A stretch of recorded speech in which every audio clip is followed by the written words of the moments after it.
Well, good morning, everyone, and we're here in the Bloomington School District. Dr. Melby, thank you. Principal Klein, thank you. Teachers here, thank you. Start of another school year. Most of our students across the state are going back to school this week, my son included, rolling a 16-year-old out of bed to head down to St. Paul Central High School. But it's an exciting time. It's a chance for a new school year. We see the excitement of these little ones getting off the bus, knowing that this is a safe place for them to be, a place where their social, emotional, and their academic learning happens. And we see them walk in with their friends, walk in with their brothers and sisters, and be greeted by their teachers is such an exciting thing for me. Many years of doing this myself, I know how great this year, this first few days are. Really excited this year, the opportunity, and you heard the kids talk about how they like the food here. A thank you to the Bloomington School District, who's been serving breakfast and lunch for many years, making it as accessible as possible for kids to get that. Now we know that's true across the state. And listening, and you'll hear from Dr. Melby a little bit, making sure in this school all of the teacher positions are hired.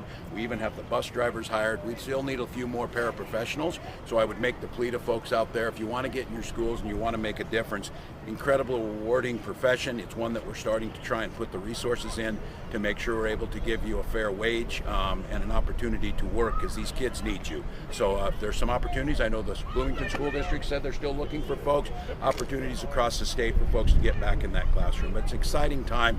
We're thrilled that we're able to provide some of the resources this year to make sure that these things are happening, and to know that this is the place where our students get their start in life. This is where they get the greatest opportunity, and we know that the American dream has really been predicated on public education for the better part of the last century, certainly, of providing that quality education to all students, no matter how they show up here. So it's exciting to see. You can see it in the faces. This is a place where these kids want to be, their parents want them to be, and another school year is off to a great start. With that, I'm going to turn it over to Education Commissioner Willie Jack. Thank you, sir. Yep. Good morning, everyone. Excited to be here on this very first day of school, bright, sunshiny day. The excitement that's in the air as parents and teachers and everybody welcome students. It's an exciting period of time during the state of Minnesota. I'd like to also thank the Bloomington School District. They do a wonderful job of providing access and opportunity for all students. Does not matter where you come from, Bloomington Schools is a welcoming environment. So it's just a wonderful time to be here. Thank you for the opportunity to be in front of you. Dr. Melby. Great. Thank you. Super exciting having the governor and the commissioner with us this morning, welcoming our kids off the buses and out of the cars with their parents. You can tell they were like, "What's going on here? Where are they escaped?" You know? But they did a really good job. So yep, we started last week in Bloomington Public Schools. We're having a great start to the school year. You know, as long as I have microphones in front of me, one thing I'll say, kids, parents, students, attendance. Yeah. You know, show up to school every day and you're gonna do just fine. So welcome to the new school year. Thanks, Dr. Melby. A special thank you, Representative Coulter and the legislature. Thank you for providing the resource, and to school board members who implement these things. They're chosen locally. I think that's one of our strengths, is local control, with the state providing the resources necessary to make sure across the state we have equal opportunities to quality education. So another school year off and running. We're excited about it and be glad to take some questions. Governor, just to clarify your interview with Esme yesterday, do you think a special session is now needed to address the SRO questions? I think we all want a solution for this. This SRO question comes up, and I worked for 20 years with school resource officers in our building. Some districts have worked it out and they believe the language is clarified, others are not. I think what we're trying to figure out is there a solution that works best to make sure that we have those trusted adults in the buildings where the districts want them to be, and that it satisfies everyone's need. I think at this point in time we don't know exactly what that's going to look like. I'm certainly open to anything that provides a solution to that, and if that means the legislature working it out to make sure we have it. And I just keep coming back to it, and I hope people don't miss the point of this. The issue around the use of force in these situations is such a rarity in these situations. The value of the SROs in the building is the adult relationships that are built long before anything happens. All of those things get averted when we have those relationships. So I think districts like Bloomington who have them in, they understand the value of that. And so I think what I am open to is, let's find a solution where districts that want and can work out an agreement, and that the language is satisfactory to everyone. Because I think that the spirit of this thing is, all of us want our buildings safe.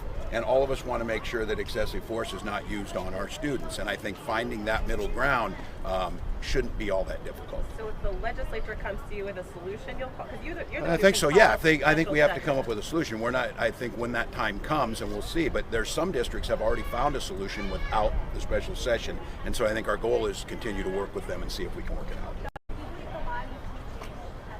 We'll see on that. Some districts, like I say, some think it is. There's been an interpretation for the Attorney General that said it's fine, that they have the ability to do what they need to do in these situations. Again, I'll come back to this. There's never been a case that I know of in Minnesota where a law enforcement officer was charged with something in a school. I understand that the hypothetical that's out there. Our goal is, once again, to make sure that people feel safe, that the law aligns with that.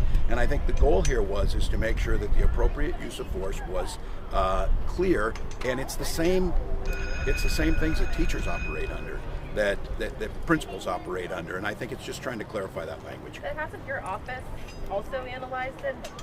I mean, because the police groups say it's not clear. Some of the schools say it, and supporters say it is clear. That's the way the law works, and this is what we do. And it's sometimes if they get into things, then we have to work out the difference on this. So I think the Attorney General gave an opinion, but that wasn't clear enough for some, and we're just trying to work that out. Again, the goal is to make sure that schools want to have all the resources possible in there, that they're able to do that. The Bloomington schools have said they feel comfortable with this, and they've done that. We're trying to make sure that everyone else feels that way, and I'm just trying to find a solution that works. And I don't think it has to be as complicated as it is. The biggest thing is that we've got trusted adults in the building doing the work. And again, I will remind folks, the true value of those school resource officers is the 99.99% of the time that they're working, building relationships, they're at the football games, they're out on the playground, they're doing those things. That's the focus. This end piece on use of force, while important, is not the bulk of the work they do. Governor, but how concerned are you that some of the programs are on pause, at least for right now? Well, I'm concerned that if the schools want to try and get them in there, and the issue is that there's not clarification, that's why we're trying to find a solution. And I think when you look at this, that it's obviously confusion in here for some folks. Some have felt comfortable doing it, others have not. And what I've said is let's work to find that solution. If there's something with an interpretation from the Attorney General's office, if that does it and that moves folks back in, and I've said if we need to and there needs to be a clarification in the law, let's figure out how we work that together. Again, striking that balance between student safety, trusted adults in the building, and appropriate use of physical force if needed. Okay, anything else before we head in for breakfast on separate?